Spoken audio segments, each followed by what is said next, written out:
You won't believe what happened when my HOA Karen decided to help with my exotic fish.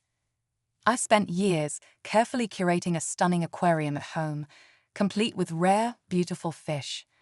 But one day, out of nowhere, the HOA Karen decided to take matters into her own hands. Without asking, she thought it would be a good idea to release my prized fish into the community pool. Sounds insane, right? But what she didn't know, and what I had to quickly learn the hard way, was that releasing exotic fish into a public pool isn't just an irresponsible mistake. It's actually a $10,000 fine and, yes, even possible jail time.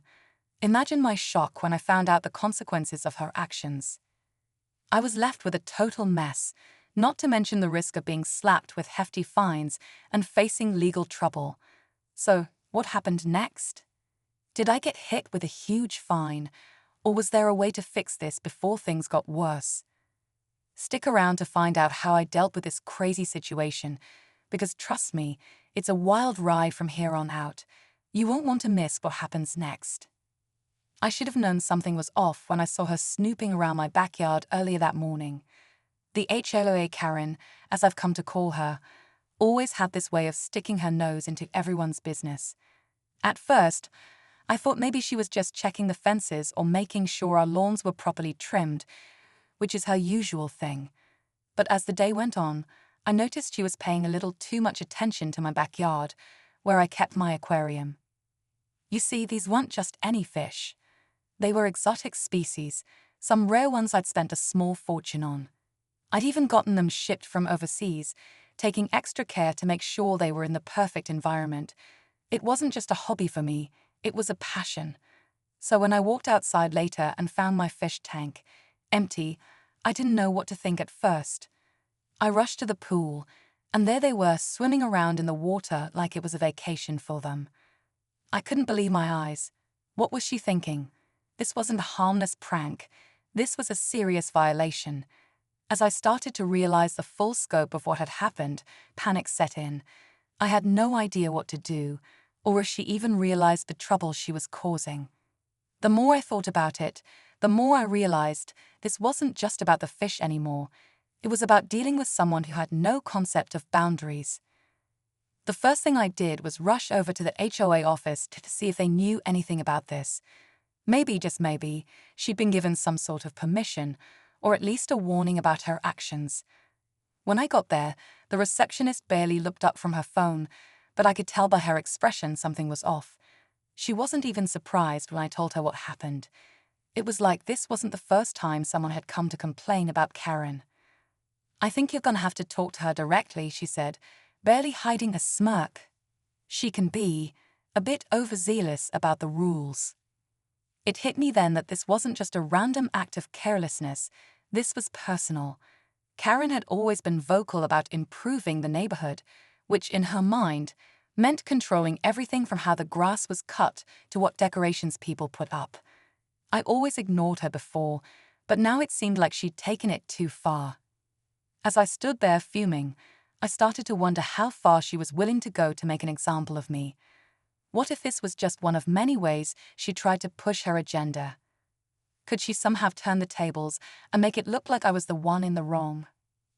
I needed answers. I had to confront her, but I wasn't sure if that was a smart move. Karen had a way of twisting situations to her advantage, and with my fish still floating around in that pool, I knew I had to act fast before the HOA or the authorities started catching wind of it all. The more I thought about it, the more I realized I had no choice but to confront her directly. I couldn't let her get away with this, especially after she'd messed with something I cared so much about. I grabbed my phone and called a few friends who knew about the fish situation. They were as shocked as I was, but told me I needed to get proof. If I was going to make a case, I needed solid evidence. So I decided to head over to Karen's house and see if I could get some kind of admission from her, some way to catch her in the act.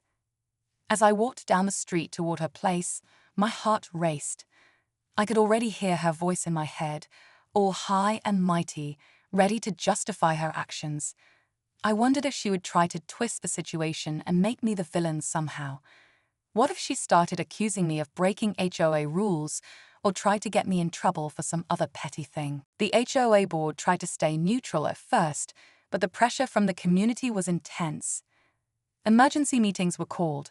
A petition circulated demanding Karen's removal from the board, gaining hundreds of signatures overnight. Meanwhile, the teen's family hired a lawyer. They weren't looking for drama, they just wanted accountability.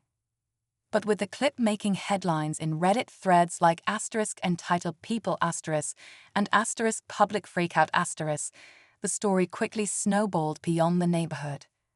Then came the police report. Felony battery charges were officially filed. Karen was taken into custody but released shortly after. Still, the arrest sent shockwaves. Reporters started showing up. Neighbors divided into two camps: those who felt Karen was finally facing consequences, and those who insisted the video didn't show the full story. Rumors swirled, tensions rose, and just when it seemed like things couldn't get more intense, something else happened. Just as the neighborhood was still reeling from the arrest, a second video surfaced, and this one changed everything. It came from a doorbell camera 2 houses down, showing a different angle of the incident. In this clip, you can hear more clearly what was said in the moments leading up to the shove. Karen wasn't just yelling about chalk, she brought up the teen's family, accused them of not belonging in the neighborhood, and even threatened to call child services over something as innocent as kids playing outside. The comments hit hard and fast, revealing a whole new side to her rant. What started as a case of physical aggression now appeared to have deeper, possibly discriminatory undertones. This twist fueled even more outrage online, especially across Reddit threads like *justice-served* and *facepalm*, where users dissected every frame. People weren't just angry anymore, they were horrified. Local news picked up the new footage, and within hours, public attention exploded. The stakes were suddenly much higher. Civil rights advocates began weighing in. A local organization demanded a full investigation into Karen's actions and the HOA's response, hinting that this might not be an isolated incident. Meanwhile, the teen's family was overwhelmed, trying to protect their daughter from the media storm while preparing for what might become a very public legal battle. And then, a strange letter showed up in their mailbox. No name, no return address, just a warning. The letter shook the family to their core. Inside was a single sentence typed in bold: "Drop the charges, or it gets worse." No signature, no context, just a chilling threat. They immediately contacted the police, who opened an investigation, now treating the case as both felony battery and possible intimidation. That moment shifted everything. What started as a neighborhood dispute was now unraveling into something much darker. Authorities dug deeper into Karen's background. What they found shocked even those who thought they knew her. She had been involved in similar incidents in a different neighborhood years ago. Complaints, restraining orders, even a civil suit that had been quietly settled. But none of it had followed her to this new HOA position.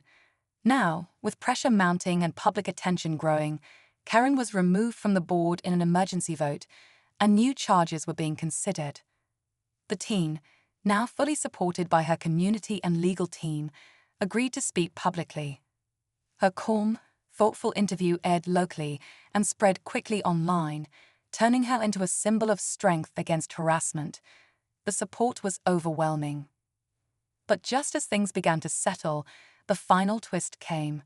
Police traced the anonymous letter, not to Karen, but to another board member, someone who had quietly backed her all along. Turns out, the real power play hadn't even started yet. The second board member, once seen as quiet and neutral, was exposed for helping cover up Karen's past and trying to silence the teen's family. After a full investigation, both were officially removed from the HOA, and legal action was taken against them. The intimidation letter became a key piece of evidence, confirming the lengths they were willing to go to protect their control.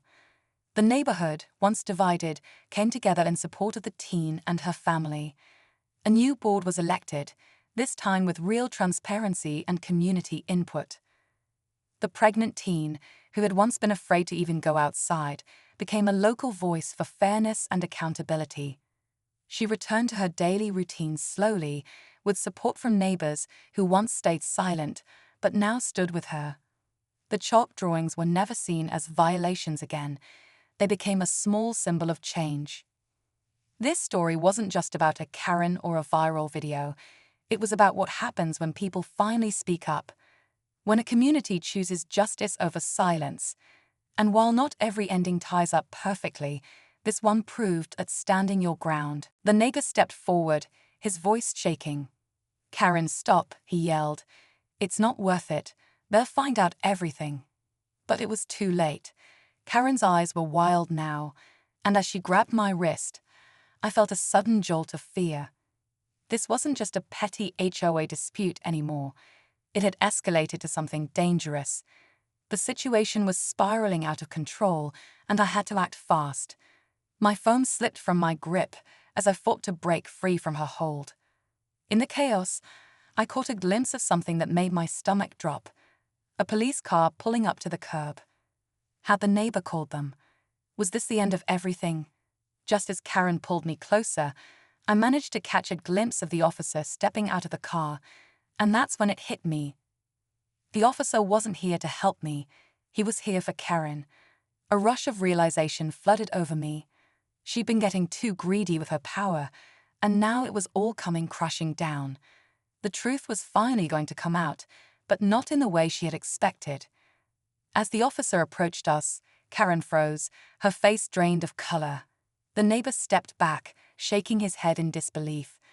I was left standing there, uncertain of what would happen next, but knowing one thing for sure, this wasn't the end. It was just the beginning of a much bigger story that was far from over. As the officer approached, Karen stood frozen, her eyes darting between me and the police car like she was trying to figure out a way out of this. The officer didn't waste any time.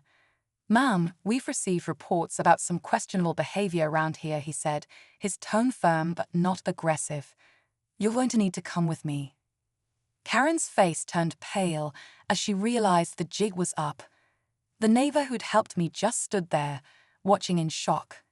As the officer cuffed Karen, he turned to me and nodded, offering a simple, "You're free to go." It took a moment to sink in, but when it did, I felt a weight lift off my shoulders. Not just because I had the proof to clear my name, but because I knew Karen's reign of manipulation was finally over. The HOA would have to reevaluate its leadership, and I wasn't the only one who'd been dealing with her chaos. In the weeks that followed, things in the neighborhood slowly began to improve. People spoke out, and changes were made to ensure no one else would face what I had. The fish, believe it or not, found a new home with me, safe and sound. But the real takeaway here: never underestimate the power of standing up for yourself, and never let anyone control your peace.